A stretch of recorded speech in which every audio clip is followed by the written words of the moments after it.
When I questioned the unilateral creation of a family card for his in-laws, Robert chuckled and casually responded, "Because they're my family. It's only natural for them to have a family card, right? Got a problem with that?" His tone carried a hint of arrogance, a side of him I had never encountered before. Was this the real Robert, or had he always been like this? He continued, "If you knew who took you in when you were all alone, you wouldn't be able to say such things, would you?" I was taken aback by his condescending tone. Had Robert always harbored these sentiments? "If you're grateful, you should do more for my family. Then I'll acknowledge you as part of the family. Until then, it's like you're on a provisional license." The concept of a provisional phase in marriage was alien to me. Robert pressed further, noticing my silence. "In other words, you're not yet a formal member of the family. If you don't like it, you can leave any time. For now, our family is just the five of us. Useless parasites out." Without hesitation, I promptly canceled all our joint credit cards and moved out. My name is Emily Wilder, 27 years old, a freelance illustrator. Formerly a designer at a major advertising agency, I ventured into independence 2 years ago upon marriage, or rather, before I knew it, I was married to Robert. My parents had passed away when I was young, and my maternal grandparents took me in. When I entered college, I returned to the city center apartment where I had lived with my parents. The routine remained unchanged since then. I met Robert at the Italian restaurant where he worked. The place had a pleasant atmosphere, reasonable prices, and delicious food. My colleagues and I frequented it, and Robert, the handsome waiter, became a topic of conversation.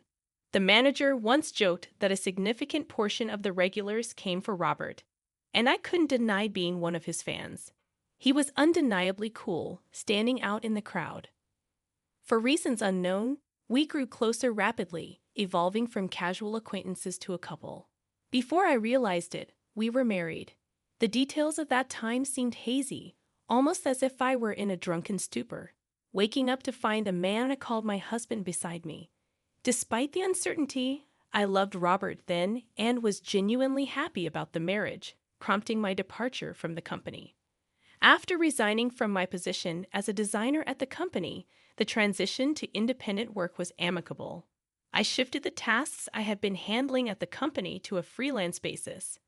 Meanwhile, Robert continued his job at the Italian restaurant, navigating varying working hours that occasionally stretched late into the night. As the irregular schedules made it challenging to maintain a usual work routine, and given my long-standing desire to go independent, I decided it was time to take the plunge. Robert, supportive as ever, encouraged the move. "It's a good idea, Emily. It'll be easy on you, and it's good to keep doing the work you love," he remarked. With that, our newlywed life began. Both of us shared a dislike for extravagant affairs, so we opted to forego a wedding ceremony, choosing instead to register our marriage and meet each other's families in a straightforward face-to-face greeting. As our schedules fluctuated, with Robert at work and me managing household chores and freelance projects, we maintained communication and eagerly awaited each other's return for shared meals. It was a joyful and fulfilling everyday life that made me appreciate the beauty of marriage. However, about a year into our union, Robert dropped a bombshell. "My family wants to come over. Is that okay?" he suddenly revealed. Without hesitation, I agreed, thinking it was an opportunity to strengthen the ties with his family. Having lost my parents at a young age, I had always admired the idea of belonging to a large family like Robert's. However, when his family of four arrived, everything took an unexpected turn. "Hey, which room is mine?" demanded Robert's 32-year-old sister upon entering our home. Despite her initially polite greeting during our first meeting, her current demeanor shocked me with its rudeness.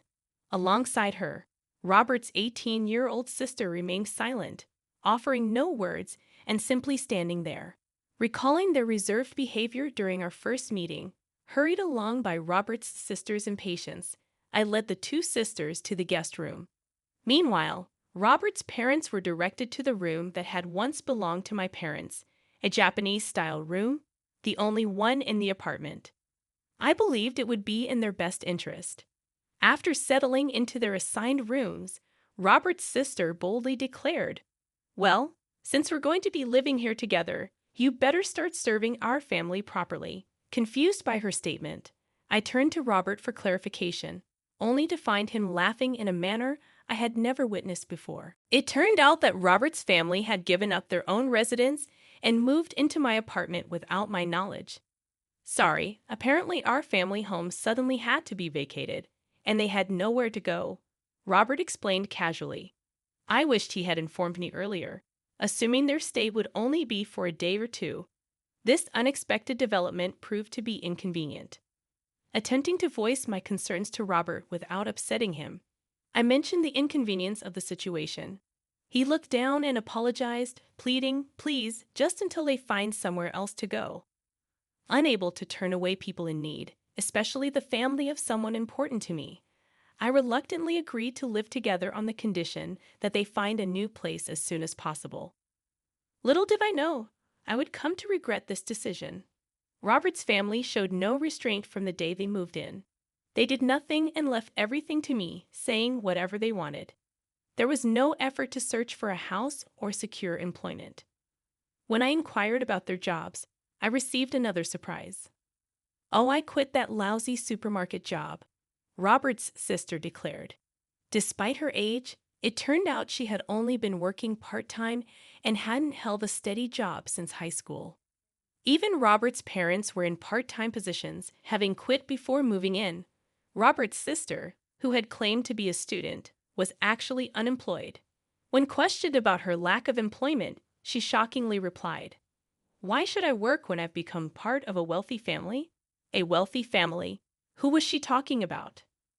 When I sought an explanation, she pointed to me. "You, of course. You got a big settlement and insurance money from your parents' accident. And you don't even have a mortgage on this apartment. You can live without working," she said, laughing. Frustrated, I protested to Robert upon his return. But he responded with an unfamiliar sharpness. "Everyone's tired from suddenly having to leave their home. Let them rest for a while." "Or do you want to kick out my family?" Robert snapped. Stunned, I froze. Then, abruptly, he softened his tone. "Sorry for yelling. I'm having a tough time too. I've been busy and tired today. Can you understand? Just a little more patience, please." Reflecting on it, Robert had a knack for navigating situations with women, using a blend of kindness and firmness to get his way. Yet, at that moment, I couldn't shake the unsettling feeling that something had fundamentally changed. Unaware of the brewing trouble, I reluctantly agreed to endure the situation a little longer. The tyranny of Robert's family escalated, treating me like a servant at home and demanding money whenever they went out. Their plea for financial support came with the justification that they couldn't go job hunting without any funds. Reluctantly, I handed them money, which they claimed to have spent without any luck in finding employment. Accusing them of not seeking work would lead to accusations of lying without concrete proof, and Robert's family would berate me for hours. Even talking to Robert yielded no solution. "Just bear with it a little longer. I'll talk to them," he would say, attempting to smooth things over. However, as time passed, it became evident that my words fell on deaf ears. The frequency of their money requests eventually decreased, likely due to Robert addressing the issue. However, the money I had given them was never returned. After enduring this situation for about 3 months, I made a startling discovery when I noticed an alarmingly high credit card bill. Concerned about potential unauthorized use, I checked the statement, only to find that all the charges were made with family credit cards. The expenses ranged from everyday items like food and drinks to luxury items like books, games, and expensive brand bags and clothing. Each transaction was marked with a number from 1 to 5, indicating the use of 5 family credit cards. Surprisingly, these credit cards were issued in my name without my knowledge. When I confronted Robert about this unauthorized issuance, he casually remarked, "Well, you complain when they say they have no money, so what choice do I have? Besides, you know who took you in when you were all alone, right? Can you really say such things to the important family of your benefactor?" His arrogant tone left me in stunned silence. Was Robert always like this? He went on to say that if I was truly